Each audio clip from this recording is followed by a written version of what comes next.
त्वदीयं तदेवं भवत्वं भवेयम् चिन्त्यं विचिन्त्यं सहितं सदैव आर्तो न वातं भवमेक नित्यं गुरुर्वै शरण्यं गुरुर्वै शरण्यं। मैं दोनों हाथ ऊपर उठा करके चीख रहा हूं। मैं पूरे प्राणों में आवाज भर करके उच्चारण कर रहा हूं। मैं जोरों से बोल करके अपनी बात आप तक पहुंचाना चाहता हूं। मेरा सारा शरीर थर थर कांप रहा है। मेरी आंखों से आंसू प्रवहित हैं। मेरे मुंह से बोल नहीं निकल पा रहा है। मेरा गला गदगद हो गया है और सारे शरीर के रोम रोम अपने आप में आवाज निकालने लग गए हैं, चीखने लग गए हैं, चिल्लाने लग गए हैं। मैं अपने आपे में नहीं रहा हूं। मैं अपने आप में थरथराहट अनुभव कर रहा हूं। मैं ऐसा लगता हूं कि जैसे मैं एक ऐसी बूंद हूं जो अंगारे पर पड़ी है और छन्न के साथ खत्म हो जाती है। ऐसा लगता है कि जैसे मैं बादल का टुकड़ा हूं और किसी पहाड़ से टकरा करके समाप्त हो जाना चाहता हूं। मैं तो ऐसा कण बनना चाहता हूं जो आपसे टकराए और पूर्णता को प्राप्त कर ले। मैं आपको पाना चाहता हूं। मैं आप में एकाकार होना चाहता हूं। मैं आप में एकाग्र होना चाहता हूं। आप में लीन होना चाहता हूं।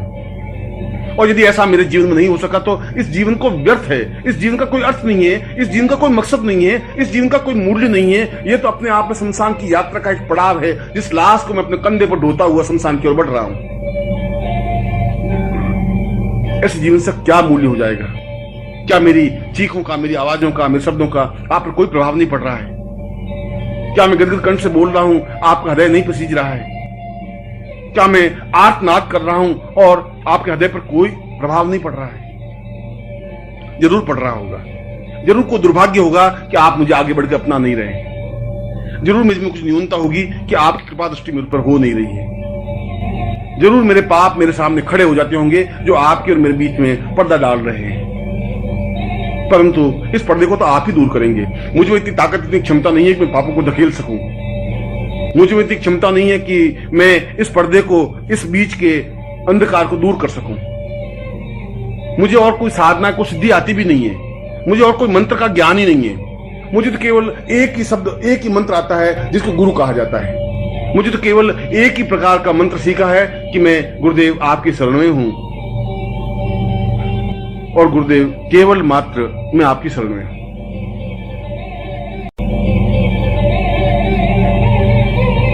अवतं सदैवं भवतं सदैवं ज्ञानं सदैवं चिन्त्यं सदैवं पूर्णं सदैवं अवतं सदैवं गुरुर्वै शरण्यं गुरुर्वै शरण्यं। कई जन्मों से आपका मेरा साथ रहा है। कई जन्मों से आपने मुझे झकझोर करके सही रास्ते पर खड़ा किया है।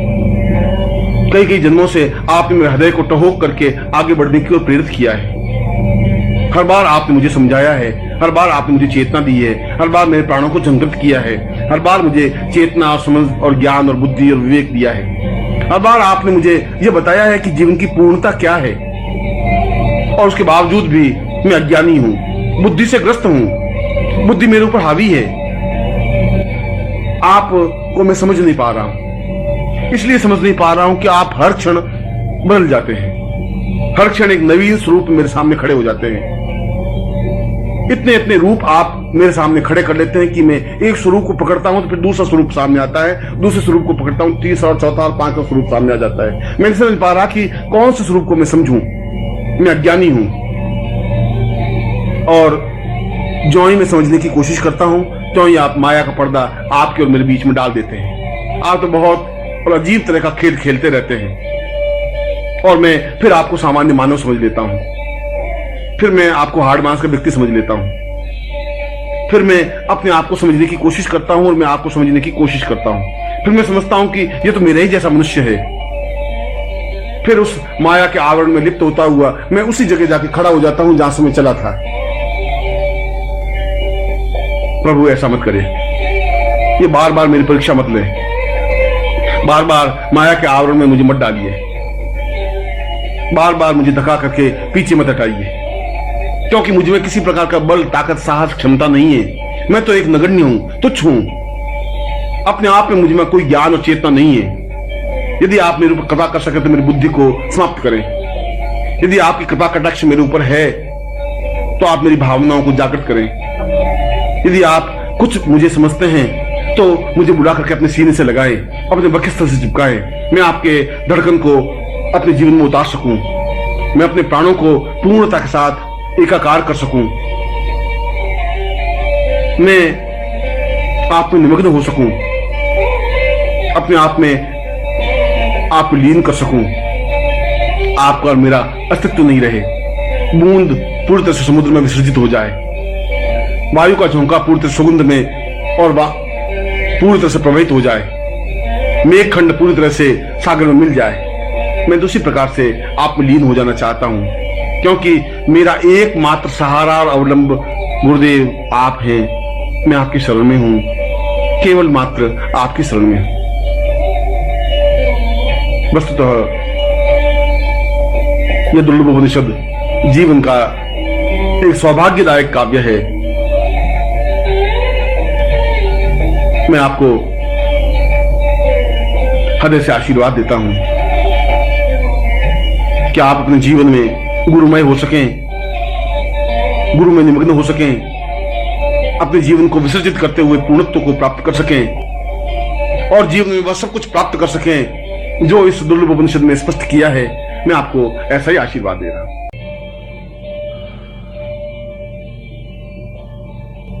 गुरुर्वै सदां पूर्वमदैव तुल्यम् प्राणो वदार्यैव हितं सदैव चिन्त्यं विचिन्त्यं भवमेकरूपम् गुरुर्वै शरण्यं गुरुर्वै शरण्यम्।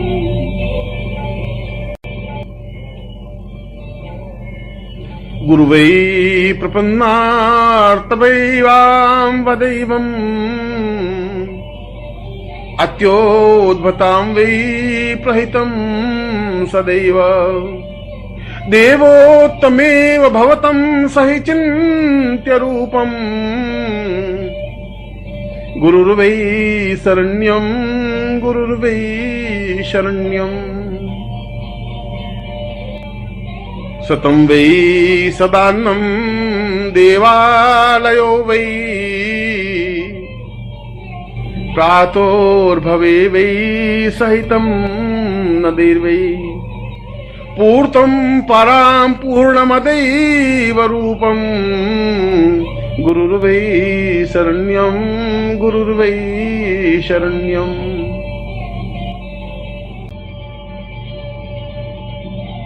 अदोर्यं वदेवं चिन्त्यं सहेतं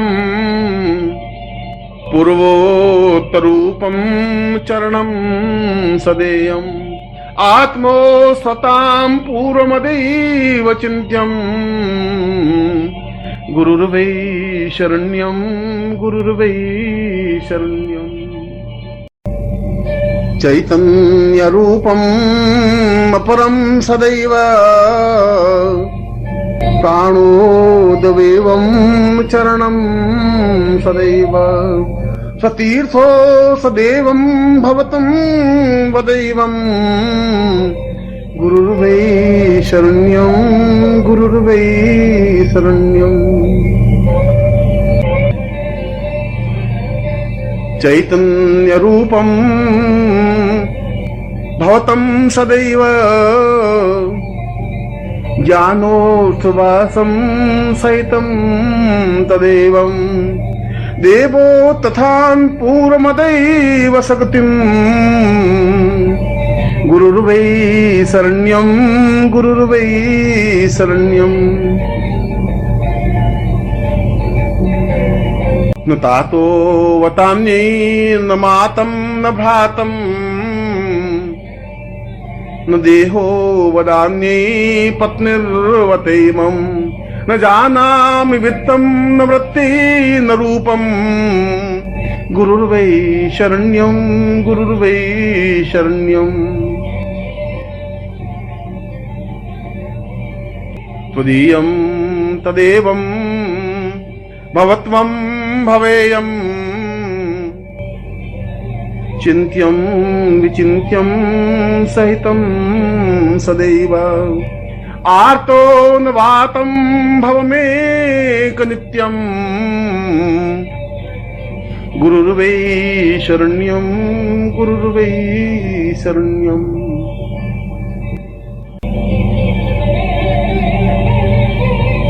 अवतं सदेवं भवतं सदेवं ज्ञानं सदेवं चिन्त्यं सदेवं पूर्णं सदेवं अवतं सदेवं गुरुर्वै शरण्यं गुरुर्वै शरण्यम्